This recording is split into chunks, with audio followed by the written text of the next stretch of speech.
dari Pondok Pesantren Ahlus Sidiki Warohmah di Jalan Hertasning, Desa Tayan, Kecamatan Palangga, Kabupaten Goa. Dan sudah ada rekan saya Fitriani Rahman yang akan memandu dialog interaktif luar studio. Fitri. Baik, terima kasih untuk rekan kami Idam yang ada di studio. Assalamualaikum warahmatullahi wabarakatuh dan selamat pagi pendengar dan juga yang menyaksikan Facebook dan juga YouTube RRI Makassar. Bersama dengan saya saat sekarang Fitriani Rahman akan memandu dialog luar studio sehubungan dengan topik atau tema kita pagi hari ini, pesantren sebagai ruang terbuka melawan prasangka dan diskriminasi. Adalah sebuah kebanggaan kami berada di Pondok Pesantren Ahlus Sidki Warahmah, tepatnya ada di Dusun Taeng ya, Kabupaten Goa, dan suasananya luar biasa. Di sini sejuk dan mungkin karena pagi hari ini ya tidak ada tanda-tanda hujan, tidak ada juga terik mentari. Kita berada di Pondok Pesantren, ya sejuk ya, namanya Pondok Pesantren selalu membawa kesejukan. Baik, kebersamaan kita di pagi hari ini bersama dengan dua narasumber kami, ada Dr. Aisyah Arsad SAGMA, Direktur Ponpes Ahlus Sidki Warahmah. Assalamualaikum Ibu. Waalaikumsalam warahmatullahi wabarakatuh. Ya, kedengaran ya?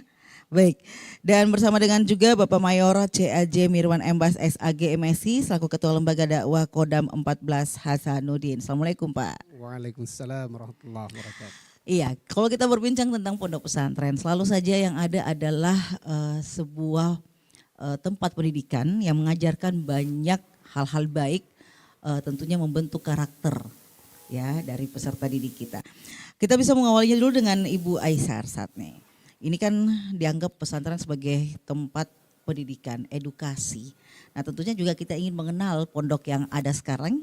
Iya, kenapa sih namanya Ahlus Sidki Warahmah gitu Ibu? Ada kira-kira nih alasannya begitu? Baik, terima kasih. Assalamualaikum warahmatullahi wabarakatuh. Pondok Pesantren Ahlus Sidiki Warahmah ini dengan kami namai dengan Ahlus Sidiki Warahmah yang disingkat dengan ASR. Ini sebenarnya yang pertama bahwa Ahlus Sidiki Warahmah itu berarti orang-orang yang berusaha untuk memperjuangkan atau menjadi ahli dalam hal kejujuran dan bisa juga dimaknai dengan suka bersedekah, dan rahmah artinya kasih sayang. Jadi semuanya dibangun untuk melatih nantinya santri-santri itu menegakkan kejujuran dan dengan cara yang lembut, dengan cara yang berkasih sayang. Dan ini juga sangat identik dengan yang pendiri dari pesantren ini, yang merupakan owner dari pesantren ini. Kebetulan ini seiring dengan nama beliau dan pribadi beliau. Oh iya. Jadi beliau yang owner dari pesantren ini adalah Mayor Jenderal TNI Angkatan Darat Purnawirawan Andi Sumanget Ruka.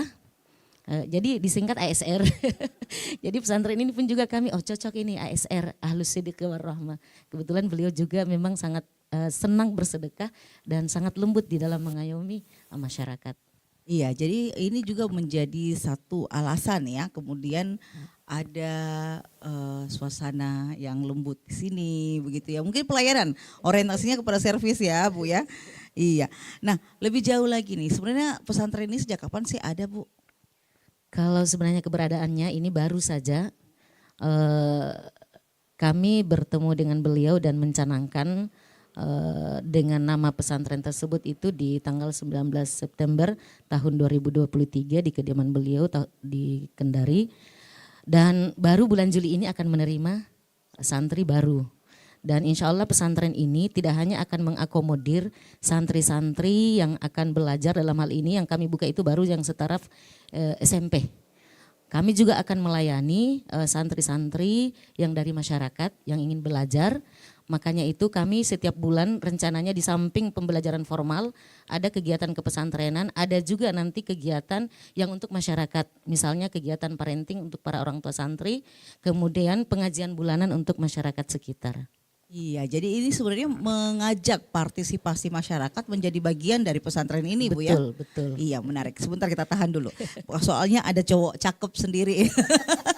yang menemani kita juga di pagi hari ini.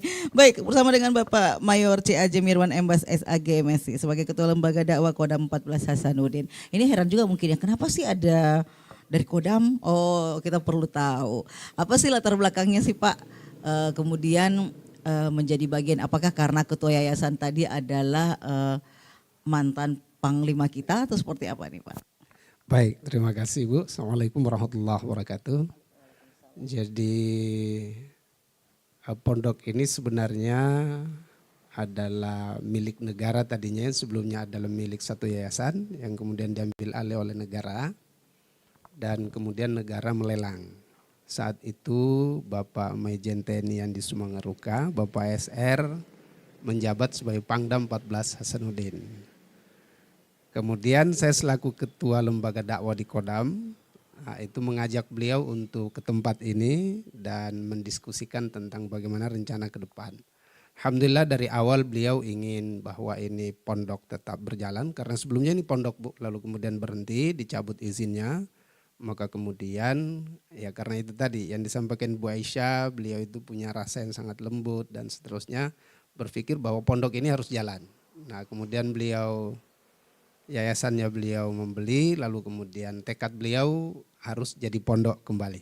Saya kira awalnya itu. Baik. Iya, nah kita mau kenal juga lembaga dakwah yang ada di Kodam. Apa saja sih sebenarnya kegiatan yang dilakukan Pak? Apakah juga bagian dari pembinaan pendidikan pesantren seperti ini?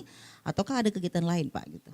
Ya, baik, jadi lembaga dakwah di Kodam itu sebenarnya di bawah naungan Bintal. Bintal itu adalah pembinaan mental bagi prajurit, PNS dan keluarganya. Kemudian salah satu bagian terkecil dari Bintal itu adalah membina prajurit, membina masjid-masjid yang ada di satuan dan berapa juga masjid yang kemudian bergabung di kita.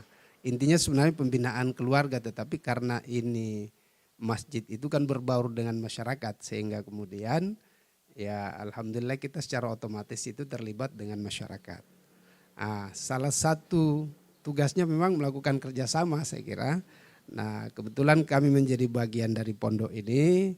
Ya alhamdulillah dari awal kami dilibatkan oleh beliau, diberi amanah bersama Ibu Direktur untuk mengelola ini.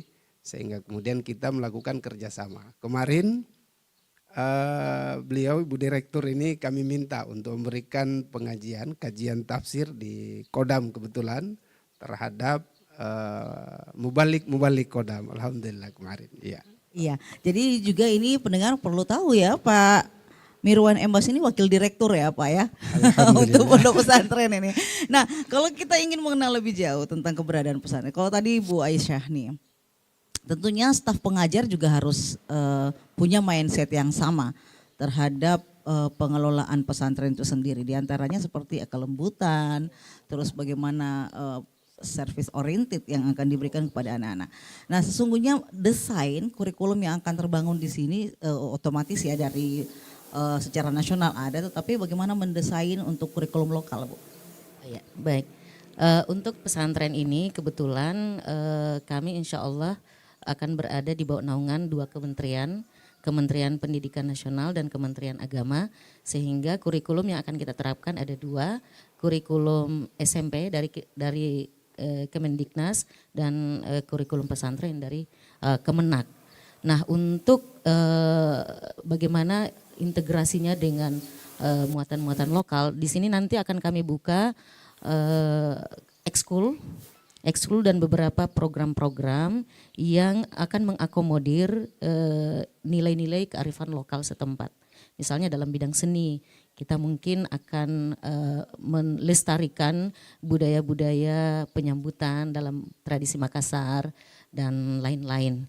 Kemudian di sini kami juga untuk para pengajar untuk menyamakan persepsi dengan semua dalam hal membina santri, maka kami akan melakukan training terlebih dahulu Bu.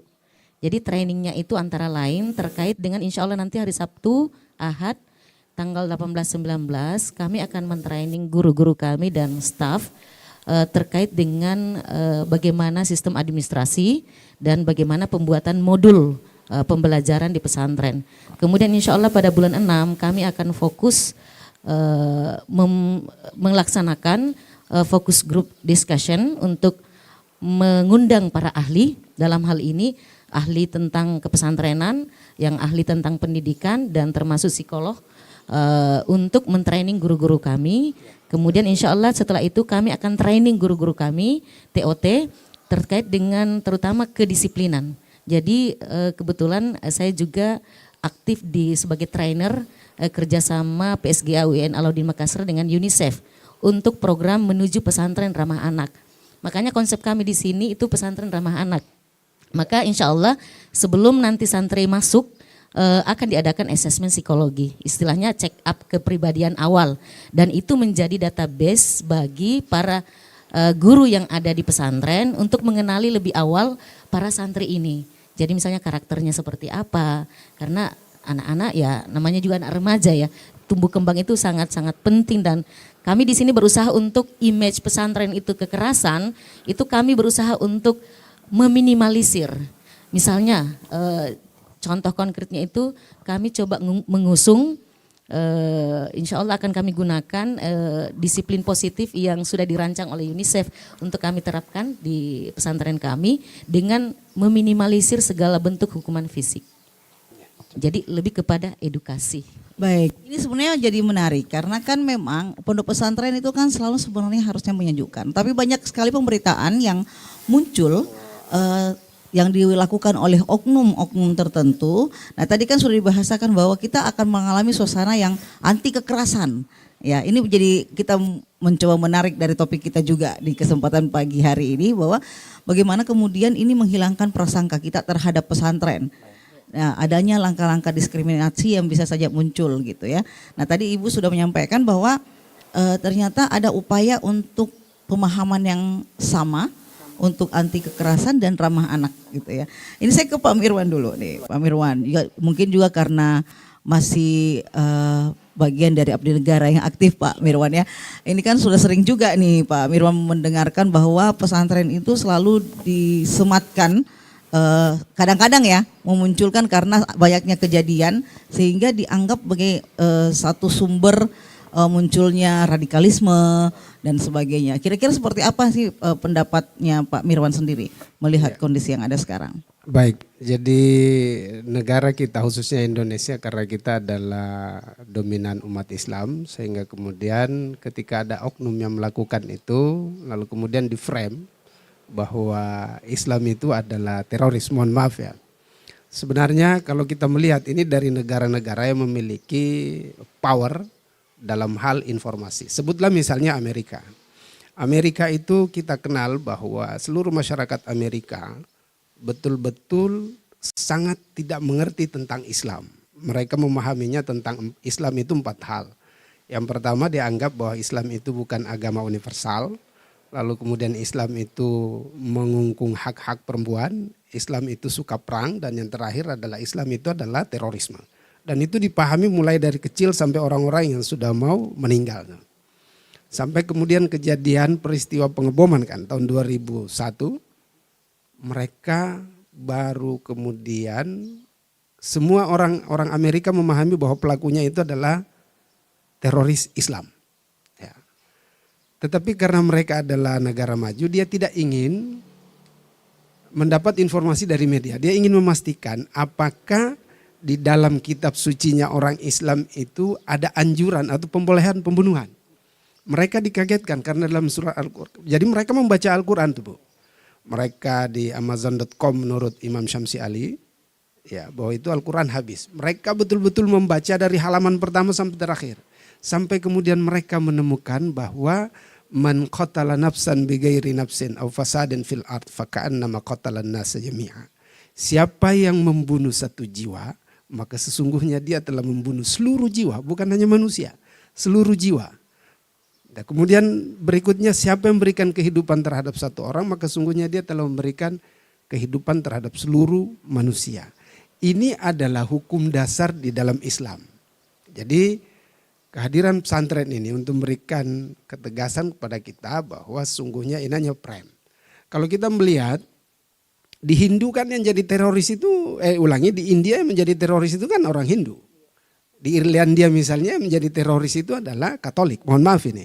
Ini frame, artinya ketika ada oknum yang kemudian 2-3 melakukan, mereka memunculkan bahwa ini adalah teroris. Padahal Islam ini dahsyat sekali kelembutannya, dan itulah yang kita usung di sini. Pesantren Ahlus Sidqi Warahmah. Insya Allah kita kedepankan masalah rahmah, kasih sayang dan seterusnya. Baik. Iya, ini menjawab tentunya ya pandangan negatif terhadap pondok pesantren ya. Karena kan selama ini selalu saja ada dalam setiap pemberitaan oknum-oknum dari pesantren, tapi ini kan merunut, hampir semua juga berasal dari pesantren. Nah, ini dicarikan solusi barangkali oleh Ibu Aisyah ya dengan ramah anak. Bisa dijelaskan Bu yang seperti apa sih sebenarnya pesantren ramah anak sehingga kekerasan tadi itu tidak sampai terjadi dan membuat kemudian prasangka-prasangka terhadap pesantren itu bisa buyar begitu, Bu Aisyah. Baik, yang pertama mungkin ketika kekerasan terjadi dalam suatu lembaga pendidikan, mungkin yang perlu dilihat dulu adalah sistem. Apakah sudah terbangun sistem yang bisa terjadi controlling secara sistematis dari mulai pimpinan tertinggi sampai pimpinan yang paling bawah. Tentu saja harus ada kesamaan persepsi di dalam melihat misalnya pelanggaran yang dilakukan oleh santri. Itu masuk kategori apa? Jangan-jangan guru yang satu mengatakan ini berat, yang satu mengatakan ini masih sedang. Sehingga yang satu menghukum, yang satu tidak menghukum. Nah, ini lama-kelamaan akan tumbuh dan akan menjadi liar. Disinilah bisa menjadi embrio dari munculnya kekerasan-kekerasan individu-individu.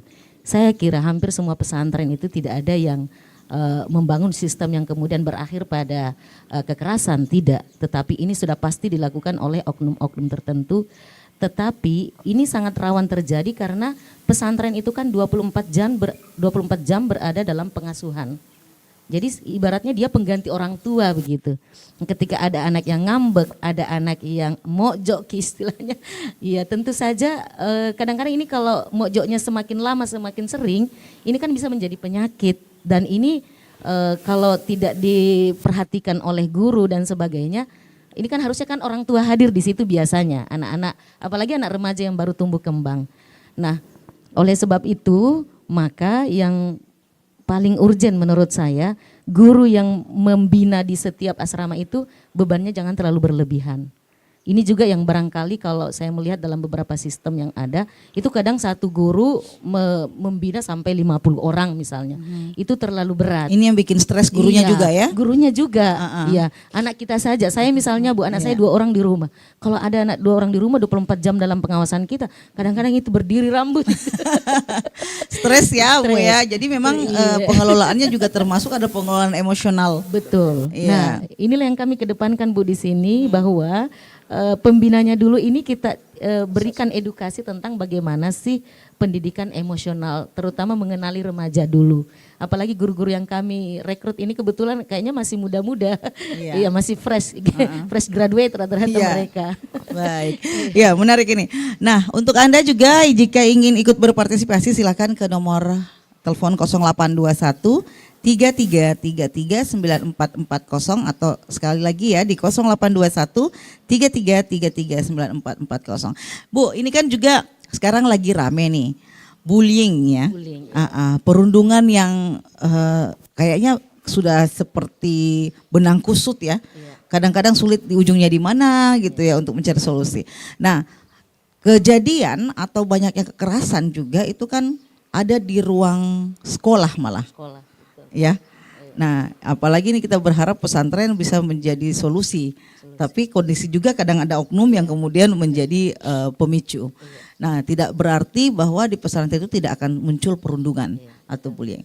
Nah pendapat Ibu sendiri tentang keberadaan pesantren ini, mungkinkah pesantren ke depan ini juga menjadi salah satu langkah yang baik untuk bisa semakin meminimalisir terjadinya perundungan, Bu?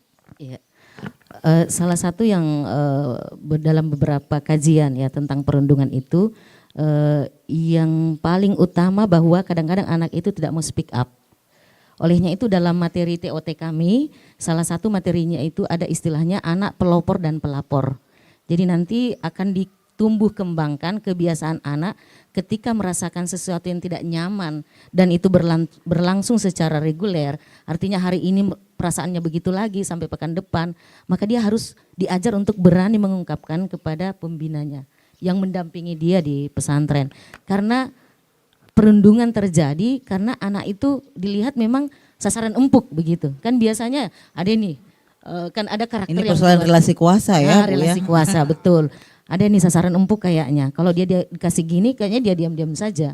Jadi awalnya tidak mau sebenarnya, tetapi karena anak ini juga diam-diam saja, tidak ada tindakan, sudah takut duluan, akhirnya kemudian yang lain kan ya namanya manusia, ada kecenderungan untuk kadang-kadang melihat yang lemah, Menguasai ya. ya, rasa sifat strongnya itu semakin muncul. Tapi ketika misalnya melihat, oh anak ini juga punya pertahanan yang bagus, maka dia juga agak ini. Ya, jadi saya kira memang sistem yang harus terbangun, misalnya fasilitas ya. Fasilitas kami rencana di sini insya Allah akan memasang CCTV di kelas dan di beberapa tempat-tempat yang strategis untuk meminimalisir dan untuk memudahkan dalam mengontrol. Baik. Nah, kalau kembali ke Pak Mirwan ini ya. Tadi juga seperti yang kita katakan bahwa ada kekerasan terjadi di ruang publik. Bahkan yang parah karena sekolah menjadi tempat pendidikan, tetapi rupanya banyak sekali kejadian kekerasan itu muncul di sana, entah dari pihak staf pengajar ataukah antar siswa itu sendiri. Dan tidak bisa dipungkiri di pesantren juga banyak yang terjadi seperti itu. Nah, bagaimana untuk keluar dari asumsi-asumsi semacam ini, Pak? Bahwa kemudian, kita tahan dulu, ternyata ada telepon. Ya, baik, halo, Assalamualaikum. Kita angkat teleponnya. Halo, Assalamualaikum. Oh iya, putus ya. Dicoba kembali di 082133339440 untuk Anda yang baru saja menderingkan telepon kita, bisa mencoba kembali. Baik, silakan. Halo. Oh belum ya. Baik, kita lanjut ke, oh nih. Halo, Assalamualaikum. Halo. Halo. Iya, dengan siapa di mana? Iwan. Ya, Iwan di mana? Iwan Makassar ya? Atau Goa? Maros. Oh, Maros. Kayaknya kita ke belakang ini. Baik, silakan Baik. Bung Iwan. Ada pertanyaan silakan. Iya. Ini memang pekerjaan rumah dari pengasuh pimpinan pondok pesantren ya, terkait bagaimana untuk mereduksi berbagai kritikan-kritikan yang dialamatkan kepada pesantren dengan berbagai kasus yang terjadi beberapa waktu lalu seperti di Sulawesi Selatan yang kita lihat ada kasus kekerasan, meskipun juga ada kasus seperti kekerasan seksual, meskipun itu sifatnya kasuistik, tetapi itu kita sikapi begitu dengan seksama, ya. Dan belum lagi dengan kasus-kasus yang sebelumnya. Nah, bagaimana kemudian ini bisa direduksi kembali dan juga adanya anggapan bahwa banyak orang tua memasukkan anaknya ke pesantren karena anak-anaknya itu tidak bisa diatur begitu, ada anak yang nakal. Nah, ini kan tentunya perlu kerja keras begitu ya dari kalangan pesantren, bagaimana mengembalikan kita daripada pesantren ini sebagai lembaga pendidikan yang menghasilkan alumni-alumni yang berakhlak dan juga berpendidikan tinggi gitu. Saya kira itu yang perlu disikat bersama. Terima kasih. Iya, baik, terima kasih Bung Iwan. Sebelum menjawab Bung Iwan tadi, Pak Mirwan, itu pertanyaan saya tadi, baik. silakan. Ya, jadi pondok ini saya kira kita sudah dengarkan dari Ibu Direktur tadi bahwa kita mengusung pesantren ramah anak. Kita mulai starting dari ada asesmen psikologi terhadap seluruh guru dan tenaga kependidikan. Jadi kita laksanakan asesmen psikologi sehingga kemudian kecenderungan kita juga tahu secara pribadi. Karena secara umum kita juga kadang tidak mengerti kita itu seperti apa gitu. Nah, ketika itu ada, maka kemudian kita berusaha untuk memberikan treatment terhadap guru-guru yang memiliki kecenderungan. Saya kira kita tidak tempatkan pada posisi yang langsung bersentuhan dengan anak. Saya kira itu yang pertama. Yang kedua, anak-anak kita juga yang disampaikan tadi oleh Bu Aisyah, Bu Direktur, bahwa anak-anak juga dilakukan asesmen psikologi. Sehingga dari awal kita paham betul kecenderungan-kecenderungan kita.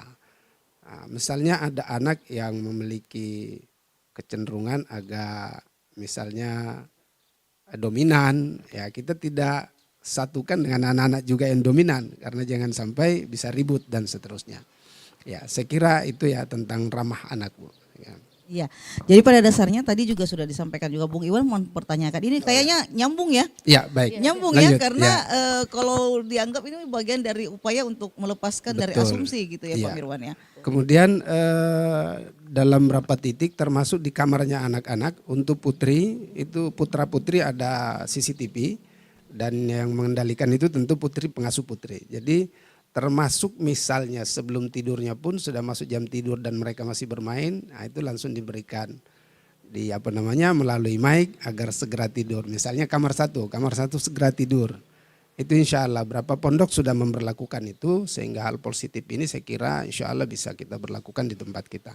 Termasuk hal-hal yang kekejian tadi, ya al-fahsya kalau di bahasa Al-Quran tentang homoseks misalnya terjadi dan seterusnya, ini bisa kita lihat dari situ. Kan biasanya itu terjadi pada malam hari. Kalau kita mendengarkan kasus-kasus yang terjadi, ada sodomi dan seterusnya, mohon maaf, terjadi di pondok, saya kira kita tidak bisa tutupi itu. Sebab ada kan beberapa contoh. Nah ketika ada CCTV saya kira ini meminimalisir betul. Dan ya kita berharap tidak ada yang tidur karena mereka satu ranjang. Memang ranjangnya satu dengan hanya muat untuk satu orang. Jadi berlantai begitu. Ya insya Allah mudah-mudahan bisa kita kurangi. Baik, makasih. Baik, nah ini Bu Isa tantangan nih pondok pesantren. Tadi sudah Bung Iwan sampaikan bagaimana kemudian mengembalikan citra pesantren itu dari sekian banyak kasus yang sudah kita dengarkan dan juga ketahui sampai saat ini. Kira-kira nih, mungkin memang sudah ada tadi triknya ya bahwa dengan membentuk pesantren ramah anak ini gitu. Tetapi untuk lebih makronya mungkin lebih umum, kira-kira ada pandangan enggak Bu ini untuk bisa ke depannya mengembalikan citra pesantren itu sendiri? Iya, baik. Ya, memang kekerasan dalam berbagai bentuk yang muncul di pesantren ternyata ini menjadi semacam semacam seperti momok ya Bu ya. Dan kayaknya menenggelamkan itu citra positifnya ya. Positif. Walaupun dalam beberapa saya sering menjelaskan dalam pengajian ataupun dalam kajian-kajian bahwa kekerasan ataupun keburukan yang terjadi itu ibarat tanaman liar. Ketika tanaman liar ada di tengah-tengah tumbuhan yang bermanfaat, tanaman liar ini kalau tidak dipangkas segera, maka dia akan segera mematikan tanaman-tanaman yang baik tadi. Nah seperti itulah barangkali ya. Jadi dengan cepat kalau tidak ditangani segera, maka isu-isu negatif ini akan semakin menutupi isu yang baik dari pesantren. Jadi saya kira kembali pesantren harus memaksimalkan sistem yang ada di dalam. Jadi istilahnya look in dulu ya. Harus melihat lebih ke dalam lagi masing-masing, introspeksi. Muhasabah dulu nih. Muhasabah, ya istilahnya. Jadi jangan anti kritik, ya. Tetapi kita mencoba membangun mindset bahwa kekerasan yang terjadi ataupun walaupun hanya satu dari sekian ratus misalnya kebaikan, tapi kekerasan ini bisa menjadi teguran dan itu semakin memperbaiki pesantren kita. Iya, jadi tetap saya kira insya Allah image pesantren itu tetap akan di mata masyarakat akan tetap baik. Kenapa? Karena peran orang-orang pesantren di negara ini sudah luar biasa di berbagai lini, baik di politik dan sebagainya. Apalagi harus diingat ya bahwa perjuangan kemerdekaan Republik Indonesia itu kan juga berasal dari perjuangan orang pondok pesantren. Iya. Itu mohon maaf ya, artinya sebelum ada lembaga pendidikan resmi, yang ada ini pesantren dulu. Orang-orang pesantren inilah yang kemudian memberikan inspirasi terhadap lembaga pendidikan yang ada sampai hari ini. Mohon maaf loh ya, karena ini jauh sebelum kemerdekaan itu pesantren sudah ada. Pesantren di Sulawesi Selatan pun tahun 38 sebelumnya sudah ada, tahun 30-an sudah ada gitu. Makanya itu juga harus kembali mengembalikan citra positif itu. Mohon maaf Bu, kalau kasus yang terjadi sebenarnya kalau kita melihat ya memang adalah sistem pengawasan. Di mana jumlah santri misalnya terlalu besar. Lalu kemudian tidak berimbang seperti yang disampaikan tadi Bu Aisyah. bahwa tidak ada perimbangan antara pengawas dengan santri. Itu terjadi. Iya. Kebetulan saat kami di pondok dulu, itu yang melakukan pengawasan terhadap kami itu adalah kakak-kakak. Kakak-kakak kami, jadi betul-betul ketat karena kakak kita kan banyak. Mereka lah, taruhlah OSIS namanya sekarang. Iya. Mereka itulah yang membina kita. Guru itu tidak terlalu banyak menyentuh di asrama, tetapi mohon maaf, kualitas kakak kita dulu itu betul-betul Mengayomi. bukan hanya mengayomi, Iya. Bu. Hampir tidak ada adik yang melampaui kualitasnya kakak. Iya. Saya kasih contoh, misalnya Menjadi tidak teladan apa-apa lah. ya, teladan lah ya. Iya, teladan. Saya sebut misalnya Iya, Imam Syamsi Ali, kebetulan itu kakak kami yang di Amerika sekarang. Asal Bulukumba. Belum ya. Itu pembina kami Iya. kakak. Oh, iya. Ya, jadi itu kakak yang kita betul Anis Mata misalnya, mohon Iya, maaf Pak Anis Mata, iya. mohon maaf, itu kami satu pondok semua Iya. itu dulu, dan melihat beliau-beliau saat itu dan teman-temannya kakak-kakak yang lain, itu kita betul-betul hormat, kagum Kagum, karena ya. secara keilmuan, disiplin, Attitude. pembinaannya terhadap Iya. kita. Nah, inilah yang dijadikan tangan-tangan oleh para guru tuh, melakukan pembinaan. Sehingga mohon maaf di pondok kami dulu itu hampir tidak ada santri yang masbuk. Masbuk aja sholat itu hampir tidak ada. Iya. Masbuk itu sudah hukuman luar biasa. Ya, jadi pengawasan saya kira. Baik. Iya, jadi ini catatan penting nih. Bukan berarti bahwa senior muncul senioritas. Ya. Yang terjadi mungkin saat ini ya, relasi kuasa itu muncul karena senioritas yang muncul ya, yang bukan melakukan pengawasan mengayomi, tetapi lebih kepada menguasai. Betul. Iya. Itu sistem, Bu. Iya. Jadi kalau kita di pondok yang pertama dulu kita bacakan itu, kami ingat yang dibacakan adalah nizam, aturan dulu itu. Iya. Jadi Tatibnya dulu. Iya, tatib. Kakak kita pun diatur oleh aturan dalam pembinaan terhadap adik-adik. Saya kira itu. Iya. Baik, kita tahan dulu. Semakin asik nih berbincang tentang keberadaan pondok pesantren. Baik, kita akan lanjutkan kebersamaan ini. Silakan untuk rekan yang ada di studio, kita dengarkan dulu persembahan yang berikut ini.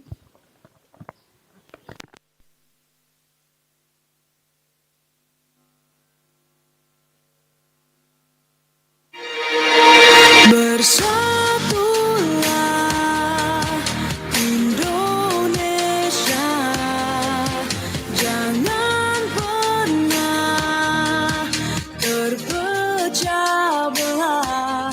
Walau kita berbeda, walau kita tak sama, Radio Republik Indonesia, kita Indonesia sesungguhnya.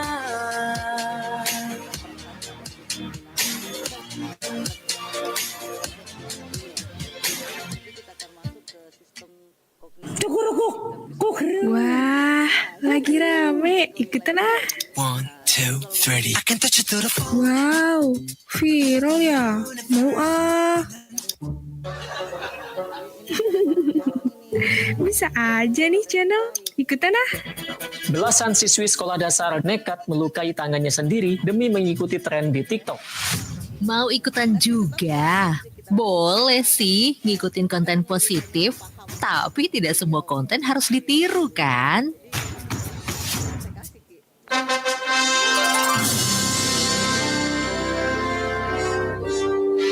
Pancasila. 1. Ketuhanan yang Maha Esa. 2. Kemanusiaan yang adil dan beradab. 3. Persatuan Indonesia. 4. Kerakyatan yang dipimpin oleh hikmat kebijaksanaan dalam permusyawaratan perwakilan. 5. Keadilan sosial bagi seluruh rakyat Indonesia. Saya Sarwana. Rita Effendi. Aji Sutama. Kita Purnamasari. Dedi Dukun. Kanal informasi dan inspirasi. Baik, kita kembali perbincangan kita di dialog luar studio untuk kesempatan pagi hari ini, dan masih dari Pondok Pesantren Ahlus Sidki Warahma Taeng Kabupaten Goa. Masih bersama dua narasumber. Ya, masih bersama dengan dua narasumber kami dari Pesantren Ahlus Sidki Warahma.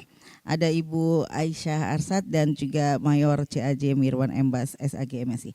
Baik, ini Bu, kita berbincang lebih jauh nih bahwa ada banyak sinyalemen buruk dari masa lalu lah ya, meskipun itu menjadi hot news di beberapa waktu belakangan ini bahwa pesantren ini bisa menjadi asumsi-asumsi negatif. Ya tadi kalau kita mencoba mendengarkan apa yang disampaikan Pak Mirwan tadi bahwa bisa selalu saja ada bahasa Islam itu teroris dan ujung-ujungnya oh ya anak pesantren gitu ya, sehingga radikalisme itu selalu disematkan ya pada ini. Padahal kalau kita melihat kasus-kasus ini sebenarnya bukan karena latar belakang agama ya Pak Mirwan ya.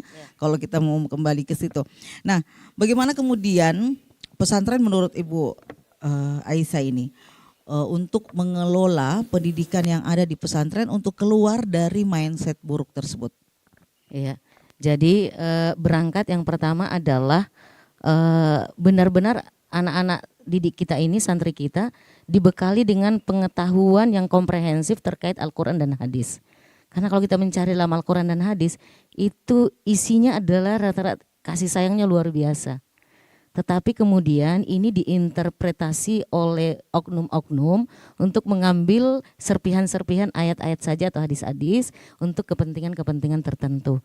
Nah, olehnya itu kami di sini salah satu pengetahuan yang akan kami terapkan kepada santri kami adalah dalam program unggulan kami ada 4, yaitu tahfiz Al-Quran tematik. Jadi menghafal Al-Quran tidak lagi seperti yang ada selama ini yang hanya menghafal ayat-ayatnya saja, tetapi kami mencoba untuk mereka ini harus memahami paling tidak tema pokok yang ada dalam ayat tersebut.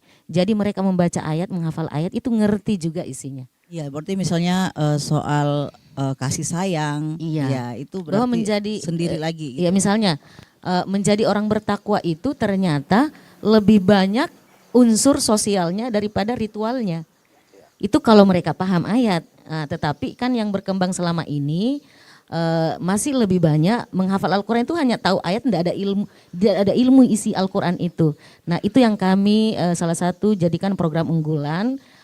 Teknisnya itu adalah ketika santri masuk 6 bulan pertama itu kita akan memperbaiki bacaannya, memperbaiki tajwidnya, memberikan mereka pengetahuan bahasa-bahasa Al-Quran yang awal. Kemudian setelah itu baru mereka mulai menghafal. Jadi tidak langsung menghafal Al-Quran, Bu. Jadi mereka dibekali dulu ilmu-ilmu alat untuk menghafal Al-Quran. Dan olehnya itu memang dibutuhkan asrama. Karena kita akan mengontrol ayat-ayat itu akan kemudian mereka praktekkan sehari-hari baik di kelas, di kamar maupun di masjid. Dan selalu ada pencerahan-pencerahan dari guru-guru yang ada di dalam. Kemudian dari segi afeksi saya kira yang paling penting adalah guru-gurunya dulu, Bu. Guru-guru yang menanamkan karakter guru dulu. Ya. Jadi selama ini dalam beberapa kasus ternyata kadang guru ini mereka harus menjadi orang tua sebelum mereka siap menjadi orang tua. Dalam tanda petik mereka menjadi orang tua di pesantren bagi santri-santrinya. Sementara ilmu parentingnya itu 0. Nah, gimana caranya ini anak-anak kalau nangis saja bagaimana mendiamkan, kan itu kan perlu jangan sampai dihardik ya gitu. Makin nangis ya. Makin nangis. Iya. Nah, makanya kami Bu insya Allah bulan 6 ini lebih banyak kita mengedukasi guru dulu. Karena mereka siap enggak untuk membina anaknya orang gitu ya. Iya, apalagi kan kurikulum saat ini kan semakin ke kontekstual Bu ya. Kontekstual, betul. Iya, dan ketika karena dia konsepnya kontekstual berarti kan memang akan lebih banyak dikerjakan oleh siswa. Siswa, betul. Iya, nah pengawasannya, pembinaannya oleh guru. Nah kalau gurunya juga gemesin begitu. Iya, jadi itu dulu. Jadi misalnya gini ya, guru misalnya harus berjamaah di masjid, tidak boleh masbuk. Gurunya sendiri masbuk gimana?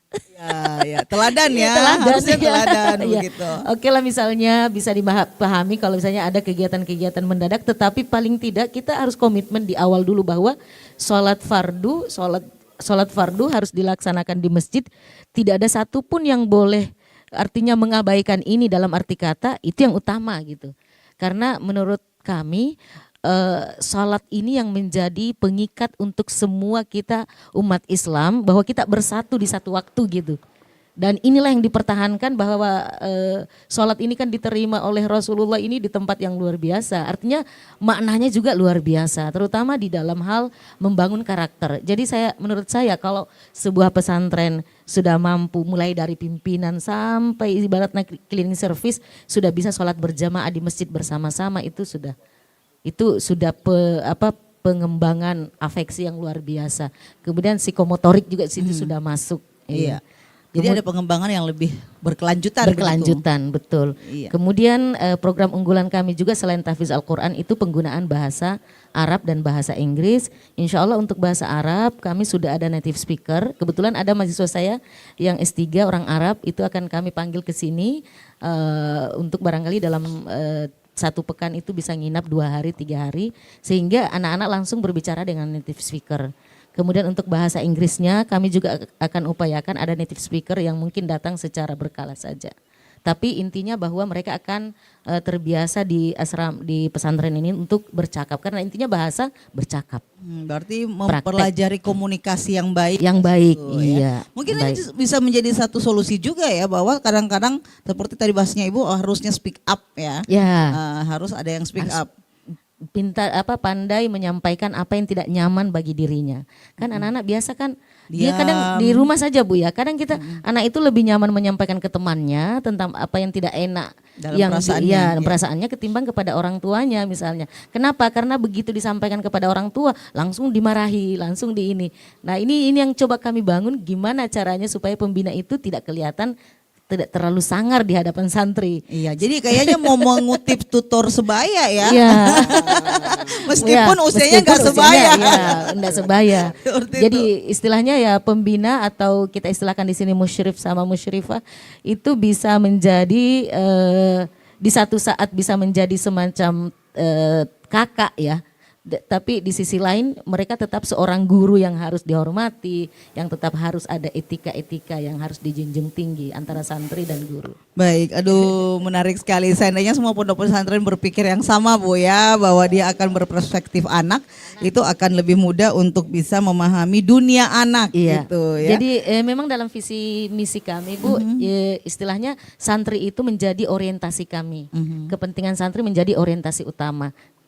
Artinya inilah sebenarnya yang kami maksud dengan pesantren ramah anak itu. Iya, jadi orientasi utamanya anak, kepentingan anak itu sendiri. Iya, apa kebutuhannya, iya. Termasuk keinginannya barangkali harus ditahu juga ya Bu ya. Iya. Minimal meskipun keinginannya itu belum tentu terwujud. Iya, belum tentu, tapi minimal kita bisa mendeteksi dan mengetahui apa yang dia suka, apa yang dia tidak suka gitu. Dan bagaimana dia mengekspresikan kesukaan dan ketidaksukaannya dia. Baik. Nah, menarik nih Pak Mirwan. Ya, kalau tadi sudah cukup komplit ya, kita mendengarkan sebuah langkah atau tips and trick lah istilahnya ya, untuk bisa matchingnya lembaga pendidikan kita khususnya di pesantren itu bisa keluar secara modern. Ya, secara modern mungkin karena tidak lagi terlalu pakem seperti layaknya pesantren begitu yang umum tempo doloe. Karena memang konsep pendidikan yang semakin ke sini. Nah, kira-kira Pak Mirwan, apakah dengan cara tadi ini ketika dilihat ke depan akan semakin mudah untuk kita memperbaiki tentunya citra pesantren itu sendiri, sehingga tidak lagi ada muncul-muncul kan begini juga, katanya orang ke pesantren itu harus orang kaya. Itu ada seperti itu. Jadi kesannya diskriminatif ya. Karena hanya untuk orang-orang tertentu. Seperti apa itu Pak Mirwan? Oh iya, baik. Jadi insya Allah kita akan mendepankan ramah anak ini.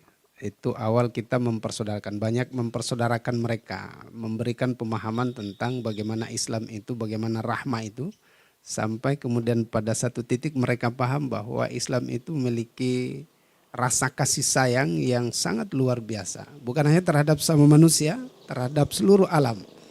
Jadi itu dulu yang kita pahamkan. Setiap hari mereka dipersaudarakan. Jadi ahlus sidqi war rahmah ini betul-betul kita kedepankan di antara mereka, kemudian terhadap guru-guru. Kemudian terkait dengan pola pembinaan kita, insya Allah bahwa kita di sini Bu membangun website. Yang pertama kita bangun dari pondok ini sebenarnya website dulu, sehingga semua kegiatan anak insya Allah itu akan diketahui oleh orang tua. Jadi ada pemantauan lah ada seperti pemantauan, itu ya. ada link untuk orang tua mengerti tentang kegiatannya sehari-hari. Misalnya anaknya tidak masuk sekolah, itu orang tua paham kenapa anaknya tidak masuk sekolah, apa karena sakit atau bolos. Ya, saya kira itu Bu. Kemudian tentang jangkauan masyarakat terhadap dunia pesantren. Ya, biasanya dianggap bahwa pesantren itu mahal. Alhamdulillah kita arahan Bapak Ketua Yayasan kita, pembina yayasan kita, insya Allah ke depan Bu kita akan ada program beasiswa untuk anak yang tidak mampu. Ya, memang porsinya mungkin awal tidak banyak, tapi insya Allah ada porsi itu. Jadi orang yang tidak mampu, kita tetap ada porsi di sini dan itu memang sama sekali tidak membayar ya. Ya, saya kira itu Bu. Baik, makasih. Iya, jadi sebenarnya tidak selalu kepada semua ya mendapatkan ruang untuk bisa merasakan pendidikan di pondok pesantren. Tidak berarti bahwa ada status sosial yang kemudian membuat mereka tidak bisa menikmati pesantren, begitu Bu ya? Iya. Dan ini Bu kita juga membuka, jadi kita ada pengajian misalnya itu melibatkan masyarakat dan itu gratis ya. Kita melakukan kajian-kajian mungkin bulanan ke depan insya Allah terbuka untuk masyarakat ya, kajian-kajian di dalam pondok. Jadi memang bahkan dalam waktu dekat yang kita pertama buka ini adalah tahfiz Al-Quran yang tidak mondok dan itu gratis. Insya Allah akan direncanakan oleh beliau. Kebetulan ini ahlinya beliau di situ di tahfiz. Iya, jadi menyenangkan Bu ya, ternyata kita akhirnya akan mendatangkan juga para penghafal Al-Quran ya. Yang tentunya membawa berkah juga nih pesantren. Insya Allah. Iya. Nah Bu, ini di penghujung perbincangan kita sampai nih untuk closing statement kita. Kira-kira Bu ke depannya apa sih menjadi grand design sebagai orang yang berada di pendidikan khususnya yang ada di pondok pesantren? Impian apa terhadap pesantren itu bisa menjadi satu solusi baik agar tidak lagi ada kekerasan, tidak ada lagi diskriminasi, tidak ada lagi prasangka terhadap dunia pendidikan. Ya, jadi yang pertama mungkin juga perlu kita pahami bersama bahwa situasi ideal itu adalah situasi untuk mencapainya itu memang mahal. Harus ada pengorbanan baik itu materi maupun imaterial. Itu dulu. Sehingga kami pun di sini walaupun mungkin karena fasilitas di sini juga asrama itu ber-AC, kelas ber-AC sehingga juga pembayaran agak lumayan ini ya. Ya artinya memang kami menyiapkan untuk itu untuk mendapatkan pendidikan terbaik ya memang ya harus ada cost-nya gitu ya. Yeah. Tetapi untuk kami juga membuka program-program yang hanya datang untuk belajar, setelah belajar itu pulang. Dan itu yang tidak boarding ya? Tidak boarding. Kami akan insya Allah akan membuka itu dan kami peruntukkan terutama yang masyarakat sekitar sini. Itu yang akan kami buka dalam waktu dekat juga. Jadi mungkin sekitar ya kita juga tidak bisa terlalu banyak ini karena saya lihat juga ketika sebuah sistem tidak berimbang antara pemberi dan penerima dalam hal ini kemampuan guru dan lembaga serta santri yang kita miliki ini juga akan terbangun sebuah hasil yang tidak maksimal, tidak berkualitas. Tidak berkualitas. Sementara kita menginginkan pesantren yang menurut kami itu yang modern adalah bahwa rohnya pesantren itu tetap ada, di mana rohnya pesantren itu adalah salah satunya yang orang kalau bilang pesantren maka dia identik dengan mengkaji sumber-sumber agama Islam langsung dari referensi utamanya. Ya. Makanya di sini kami ada program unggulan itu kajian kitab. Tetapi itu akan kami tempuh dulu, tidak langsung kajian kitab, tetapi santri dulu mempelajari yang tadi saya bilang ilmu alatnya, ada prosesnya. Ya. Kemudian modern yang kami maksud juga bahwa santri-santri kami ini memiliki daya saing di luar dari pesantren dengan berbasis pembelajaran nanti berbasis IT yang tadi dijelaskan oleh Pak Wadir, bahwa orang tua tidak lagi, kita berusaha untuk tidak lagi orang tua resah mengetahui perkembangan anaknya seperti apa. Melalui website yang kita bangun dari awal, orang tua akan dapat mengecek perkembangan anaknya itu. Nah, makanya ke depan yang kami inginkan dari lembaga pendidikan bahwa pesantren ini menjadi salah satu lembaga terdepan untuk mengusung generasi Qurani, generasi muda untuk menjadi orang-orang hebat di negeri ini. Dan untuk menghasilkan santri yang berkualitas, generasi muda yang hebat, tentu saja lembaga pendidikan yang berkualitas dulu. Iya, jadi membentuk generasi berilmu dan berakhlak ya. Iya, ya, seperti berilmu, beramal dan berakhlak. Iya. Ya, saya ke Pak Mirwan nih, closing statementnya Pak. Bagaimana kemudian tidak ada lagi lah itu yang menyematkan radikalisme. Tidak ada lagi yang menganggap Islam itu teroris. Kira-kira nih Pak, gimana nih? Ya, saya kira memang pengaruh itu biasanya dari guru-guru ya, dari guru, musyrif, mentor. Biasanya ini dalam prosesnya itu cuci otak. Biasanya selalu eksklusif tuh. Iya. Ya, karenanya di kita insya Allah akan terbuka melibatkan masyarakat. Yang tadi lagi yang tidak mampu, yang tidak menjangkau, kita berikan porsi walaupun memang karena kita awal ruangnya tidak banyak. Iya. Tetapi terkait dengan radikalisme ini memang yang selalu mengajarkan, mohon maaf, menggunakan agama sebagai Tameng Pak ya. tameng, sehingga kemudian orang melihatnya, oh ini berbicara agama, padahal dia sedang merencanakan pembunuhan gitu. Iya, mohon maaf ya, Pak, iya, bahaya. Dan ya framing agama itu kan paling gampang diterima oleh orang karena Indonesia ini adalah negara yang memang dibangun dari agama. Baik. Iya, saya kira. Seperti itu Pak Baik. ya. Iya, jadi setidaknya kita bisa mengambil satu pendapat ya bahwa pesantren itu adalah lembaga pendidikan yang tentunya akan mengarahkan untuk terbentuknya generasi berkarakter ya, dan pastinya ada berilmu, beramal dan berakhlak tadi Bu ya. Dan yang paling penting bukan di orientasi benefit. Ya, tetapi lebih kepada bagaimana pengembangan pendidikan itu bisa berjalan sesuai dengan apa yang terjadi di zamannya. Baik, kebersamaan kita cukup sampai di sini di Dialog Luar Studio bersama dengan Ibu Aisyah dan Pak Mirwan, dan semoga juga tentunya kita bisa mendapat manfaat dari perbincangan kita di kesempatan pagi hari ini. Saya Fitriani Rahman, wassalamualaikum warahmatullahi wabarakatuh. Waalaikumsalam warahmatullahi wabarakatuh.